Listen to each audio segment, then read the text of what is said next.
I love the movie Braveheart. Oh, it makes me want to paint my face blue. It is the true story from the 13th century of a Scottish commoner by the name of William Wallace, who unites the ragtag Scottish army, bellowing, "Freedom! Freedom!" He overcomes the greater English forces and, best of all, humiliates the evil King Edward the Longshanks. There's something inside of us that just loves the underdog. We cheer for the long shot. We celebrate the upset. Rocky Balboa against Apollo Creed. In 1980, the Miracle on Ice, where our American college kids overcame the seasoned pros of the Soviet Union. We think about the March Madness and the mania of last year when tiny Butler University came that close at the final buzzer. We root for the little guy. And that brings us to the one Bible story everybody knows. The Scots say, a good tale never tires of telling. And that's the story of David and Goliath. Let me ask you the question, have any of you ever used a sling? I don't mean a slingshot, I mean a real sling. You ever do that? When I was an 8-year-old, like many of Sunday school boys, I was captivated by David, and I said to my dad, would you, Dad, make me a sling? And so my dad rigged up this contraption that had a terry cloth pouch and 2 long leather shoelaces tied to either end. And he taught me how to tie one of those ends to my thumb and then to keep the other one pinched between my fingers and to go, whoa, whoo, like this. And since I grew up on a citrus grove, my ammo was green lemons. And my giant, my Goliath, was my little brother. And when I got in trouble, it became the Goliath was the telephone pole, which is way too skinny for me to hit. Well, today what I'd like us to do is to go a bit deeper into this classic story. First, we need to appreciate, most of all, the dire straits and desperation of the nation of Israel in this context. And so what I'd like to invite you to do, and of course, sola scriptura is a great Scottish principle that for you to reach for your Bible, this would be a very good sermon for you just to follow along in the scriptures. We're going to look at first 1 Samuel 13, and this will provide us the context for understanding the story of David and Goliath. And I'm just going to plunge ahead, and it's going to be 13, chapter 9, beginning with verse 19. Beginning with verse 19. And here's what we read. It says, "Not a blacksmith could be found in the whole land of Israel, because the Philistines had said, otherwise the Hebrews will make swords or spears. So all Israel went down to the Philistines to have their plowshares, mattocks, axes, and sickles sharpened." Now verse 22. "So on the day of the battle, not a soldier with Saul and Jonathan had a sword or spear in his hand. Only Saul and his son Jonathan had them." Okay, so get the picture. On the Philistine side, every soldier is armed to the teeth and has a sword or a spear. On the other side, the Israelite side, in the whole army, there are 2 swords and 2 spears, held by the king and his son, Saul and Jonathan. As for the rest of the Israelites, I guess they were throwing Coke bottles or some such thing. But you see the amazing domination of Israel by the Philistines. There's a theory of history that is called successionism, in which we today simply assume that we are morally superior to those of earlier times, because after all, we just tell ourselves that the people back then were primitive savages and we today are enlightened and humane. Well, that may be so, but there's something I want to add to your thinking on this, and that is this. Think about today in warfare. What we do is we will bomb a city or a compound where humans are, and if there are non-combatants who are killed, we feel sorry, but we say that they are collateral damage. In the Old Testament, they worked very hard to avoid that kind of bloodshed. And so nations would say to each other, listen, you send out a champion, we will send out our champion, we'll have our mightiest warriors go at it, and whose champion wins, that side gets the victory. And so the Philistines send out their giant Goliath to go running through the valley of Elah every day. all 9 feet 6 inches of him according to biblical measurements. This is a man who is 2.5 feet taller than Shaquille O'Neal and ready to rumble. His armor alone weighed over 150 pounds. However, often forgotten by us as we hear the story is the fact that Israel also had their giant. They had among their ranks in the Israel army someone who the Bible says was head and shoulders taller than anyone else in the land of Israel. And who was that? Anybody? That was Saul, King Saul. It was Saul's job description to be the champion for Israel. But Saul looks out and he sees this 9-foot-tall honors graduate of the Philistine West Point, and he says, I don't think so. And as a matter of fact, if you would flip over now to chapter 17 of 1 Samuel, and we're going to begin with verse 25. And this is going to be our focus as we look at it. I love what Saul says when he sees Goliath. Verse 25. Saul says, when he sees Goliath, I will give great wealth to the man who kills him, and my daughter's hand in marriage. And here's my favorite, and his family will pay no taxes. What is they say that a human being is like a tube of toothpaste, and under pressure, who we are inside comes out for the world to see. And what we see here is that Saul is a wuss, that Saul cowers there in his tent. Meanwhile, back at the ranch, there is this freckled-faced teenage boy by the name of David who is tending his family's flock of sheep. His brothers, who are all older, have been conscripted to the battlefront. And David's father, Jesse, instructs him to take some food, including some cheeses, and to take them to his brothers out of the battlefront. Apparently, in those days, battle rations came from the family, and so David packs that food up, and he heads out there, and he happens to arrive at the very moment that Goliath is making his daily run through the valley, spewing insults in the face of Israel's God. And David arrives there, as we would say today, full of beans and bravado. He sees this, and he pops off. And basically what he says is to his surrounding brothers and to the others, he says, what kind of soldiers are you to allow this uncircumcised Philistine to insult our God? Or as they say in the South, he needs killing. And all of a sudden, his older brother, Eliab, who's probably 30, David's around 19 years old, let's suppose. And Eliab, the 30-year-old, comes down hard on David. Verse 28. Eliab burned with anger at David and asked, why have you come down here? And with whom did you leave those few sheep in the desert? I know how conceited you are and how wicked your heart is. You came down only to watch the battle. In other words, zip it, punk. Don't you hear mama calling? And David now is so little brother in his response. Verse 29. Now what have I done? Can't I even speak?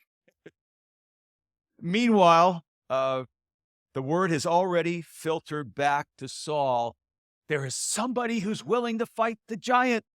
And Saul in his tent is high-fiving all his generals until all of a sudden in walks this scrawny teenager. And David, in verse 32, David says, let no one lose heart on account of this Philistine. Your servant will go and fight him. And Saul replies, you are not able to go out against the Philistine and fight him. You're only a boy, and he has been a fighting man from his youth. In other words, Saul says, I can't send you out there. That'll make me look worse than if my not going out myself. I mean, to send a child to the slaughter. This is not going to be a fair fight. Of course, David's thinking, you're right, King. It will not be a fair fight. That giant doesn't have a chance. Someone has once defined a leader as someone who has an underdeveloped sense of fear. A leader is someone who has an underdeveloped sense of fear. And boy, I believe that's true. If you ain't bleeding, you ain't leading. And so over here, what we have is Saul's logical survival instinct. And over here, we had David, who has this unblushing, naive, childlike faith in God. When years ago, we as a family were planning on going to the 1984 Olympics in Los Angeles. And at that time, we had our 3 daughters were 5, 3, and 1. And for the older two daughters, we really wanted to get them prepared to go and have that experience of watching the Olympics. And so we would sit down anytime there was an Olympic special. We gave our daughters swimming lessons. We gave them tumbling lessons. We bought them Mary Lou Retton outfits. And they were so excited about this going down to the Olympics. Well, about 2 weeks before we were to go, Becky, my wife, took me aside and she said, Vic, we got a problem. I overheard the girls talking, and they think they're going to Los Angeles to be in the Olympics. They're expecting to go in the pool. They packed their swimsuits. Vic, you need to talk to them. And so I sat them down and I said, listen, you guys, we're going down not to be in the Olympics. We're going to watch the Olympics. You should have seen their faces. That was the dumbest thing they'd ever heard. To go all that way and to watch these other people have fun. And I said to my oldest, I said, you got to be the best in the world to be in the Olympics. And she said, so? Well, imagine these 3 and 5-year-olds who are willing to take on the greatest athletes in the world. Ridiculous. Yeah, it's a lot like a shepherd boy taking on the greatest warrior on the planet. But for a moment, I'd like for us to think a different way. Would you, for a moment, fantasize with me a different outcome?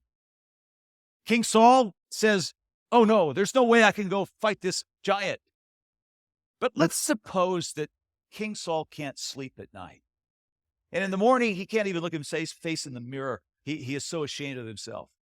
And so one day we're out on the hillside, and all of a sudden we see none other than King Saul run out of his tent. He grabs his sword and his spear, and he charges down the hill to go on and take this Goliath on.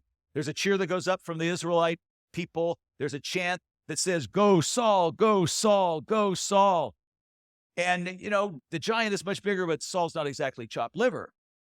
Well, it does unfortunately turn out, though, that not only is Goliath bigger than Saul, he's also quicker than Saul. And so Goliath lunges at Saul, and he flips him onto his back.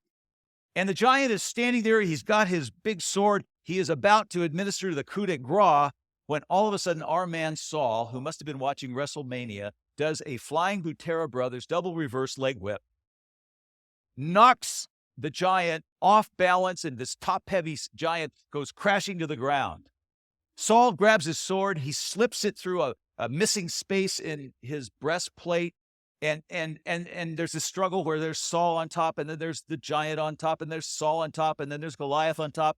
Cut for a commercial. They come back. Saul's on top. Goliath's on top. And all of a sudden, there is this bellow and scream that shakes the earth, and Goliath doesn't move. And Saul lifts his sword. The Philistines run away, and the Israelites dance and party the night away. Now, let me ask you this. In that scenario, who gets the glory? Yeah, you're right. Saul gets the glory. It's like, Saul, we worried about you for a while, but when the chips were down, you showed up, and you showed up big time. Long live King Saul. But let me ask you this question. If an untrained, unschooled, scrawny little teenage 19-year-old takes out the giant, in that case, who gets the glory? God gets the glory. Obvious, this kid had some help from above, even in his weakness. That's why the Apostle Paul says in 2 Corinthians 12, when I am weak, then I am strong. Therefore, I will delight in my weakness. God shows up big when we give him our weakness. Our weakness is a way for God to come into our lives with his massive power. You know, it's very logical for many of us to think, like right now, to say, that's a great theory, but if you knew the weaknesses in my life and you could see what I struggle with in life, then you would realize that in my case, God really can never use me in a serious way. Well, I respect your ability to feel that way, but let me remind you of the people whom God has already used. Noah was a drunk. Abraham was too old. Isaac was a daydreamer. Jacob was a liar. Leah was homely. Joseph was an abused child. Moses had a speech impediment. Gideon was afraid. Samson was a womanizer. Rahab was a prostitute. Elijah was suicidal. Isaiah preached naked. Jonah ran from God. Naomi was a widow. Job went bankrupt. John the Baptist ate bugs. Peter denied Christ. The disciples fell asleep when Jesus needed them. Martha worried about everything. The Samaritan woman was divorced more than once. Zacchaeus was too small. Paul was too religious. Timothy had an ulcer. And Lazarus was dead. Now, if you have a bigger problem than any of those, raise your hand. Okay, the rest of you, God can use in his power. I have to tell you, I myself so often just feel great weakness and overwhelmed by the challenges of leading and pastoring this great congregation. I'll confess to you, sometimes I feel like I'm a truck driver in the cockpit of a 747. And yet God has a way of always keeping us humble, because it is in our weakness that he makes us to do his will. And let me add something about David that often people get shocked when they hear. Do you realize there are no miracles in David's life? There are no supernatural interventions that you find in the Bible in David's life, unlike with many other Bible characters who often have little zaps that come in. There was not an angel who came down and took out Goliath. There are no rivers that get parted in David's life. There is no chariot that swings low into David's life. You know what? And that's what makes David so valuable for us. David is playing with the same deck of cards in the game of life as you and I are, and David holds for us the key to power for people like us. And there are 3 keys to that power. Let me just take us through those. The first one is prayer. If we face in our weakness the giants with prayer, what happens is suddenly we are able to see all the data, and we are gotten in touch with the full spectrum of reality. Now, on the other hand, here's Saul with his secular mindset, and what he looks out there, and what Saul sees is he sees that 9-foot-tall honors graduate of the Philistine West Point with whom he compares himself, and he craters. But think about it. What David does as a man of God in prayer, he looks out there, sees the same giant whom he compares with the God of the universe who created the Milky Way, and next to the God of the universe, that giant isn't all that daunting. You see, you and I as Christians live in parallel universes, both of which are real. In one of those universes, it's the visible. There are pews and buildings and skyscrapers and fighter planes. But there's another universe in which we live in which there is God and prayer and faith and hope and love and eternity and angels. And we must not allow ourselves to get trapped in the visible. Or as A.W. Tozer says, we must be not dominated by the intrusive ubiquity of visible things. For the Apostle Paul says the things that are seen are passing away, and the things that are unseen are eternal. What gave David the edge in life was his ongoing conversation with God, moment by moment. And that's what gives us the edge in life. We can take in all the spectrum of reality through conversing with God moment by moment through prayer. Second secret to David's strength and confidence was David discovered that his whole life up until that moment had been a preparation for fighting Goliath. Verse 33, here's what Saul says to David. You're not able to go out against this Philistine and fight him. You're only a young man, and he has been a warrior from his youth. Now listen to David's reply. This is so critical. David says to Saul, your servant has been keeping his father's sheep. When a lion or a bear came and carried off a sheep from the flock, I went after it, struck it, and rescued the sheep from its mouth. When it turned on me, I seized it by its hair, I struck it and killed it. Your servant has killed both the lion and the bear. This uncircumcised Philistine will be like one of them because he has defied the armies of the living God. The Lord who delivered me from the paw of the lion and the paw of the bear will deliver me from the hand of this Philistine. Okay, now do you realize that David could have played in the National Football League? He defeated the lions, the bears, and the giants. And of course, David played for the Saints. And the Philistines were raiders. And when you think about it, Elijah was fed by the ravens, and our falcons need prayer. David is saying, after you've been fighting lions and bears, giants really aren't that big a deal. He says, Your Highness, It is the agility that I learned in open field running and battle against lions and bears that's just what I need in order to take on this big, lumbering giant. What David actually says is, I now understand how the struggles of my past have prepared me for the challenge of this moment. There may be some of you here today who are going through just unspeakable ordeals in your life. There may be some strain in a critical relationship in your life. There some just devastating disappointment you're dealing with, or some illness of someone in your family. And you're sort of saying, God, where are you in all this? Well, think for a moment about David. Say he was 13 or 14 and he was out there in the darkness. He was caring for the family's sheep. He had to stay there all night long with those sheep. And all of a sudden, in his fear, he would hear the snap of a twig, and here would come a lion leaping out of the darkness. Or there'd be a bear that would come charging at him, and he would say, oh God, no more bears, no more lions. And now he stands there and he goes, okay, now I know why there were bears and there were lions.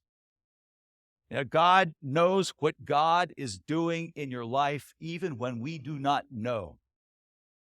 And in God's economy, there is nothing in our past that ever gets wasted. David says, I'm ready. I now see how God has prepared me for this very moment. Prayer, preparation, and now third, poise. David was profoundly himself and refused to be anything other than the person God made him to be. And we see this in the last thing he does before he goes out and sallies forth against that giant. King Saul is in a real tizzy here, and he's just going, okay, I've got to do something for you before you go out there. Here. And what Saul does is he clothes David in his own armor, in his suit of mail, and he puts on the big clunky helmet, and he puts it on David and then gives him his sword. And I love what it says next. It says, and David tried walking around. You ever go to your daddy's closet when you were 5 years old and put on his navy blue blazer? It's like, oh my goodness. And what David says is, look, Your Highness, I cannot go out there as a little version of you. I have got to go out there as the person God made me to be. And so David then, ridiculously under-equipped, untrained, unschooled, his just naked self, vulnerable, runs right at that giant. Whoa, whoa, whoa, wow. And you know what happens next? The giant hits the ground with a crash that rattles windows all the way to Jerusalem. Just proving once again, it's not the size of the dog in the fight, it is the size of the fight in the dog. Or as Jesus said so much better, he who is in you is greater than he who is in the world. And so you, this morning, just as you are, can take on any giant that life throws at you through prayer, the ongoing conversation with God that brings you in touch with all of reality, seen and unseen, through the preparation that God has already done in your life, mostly through struggle, and through the poise of daring to believe that you, just as you are, as God made you, can go forth in triumph and power.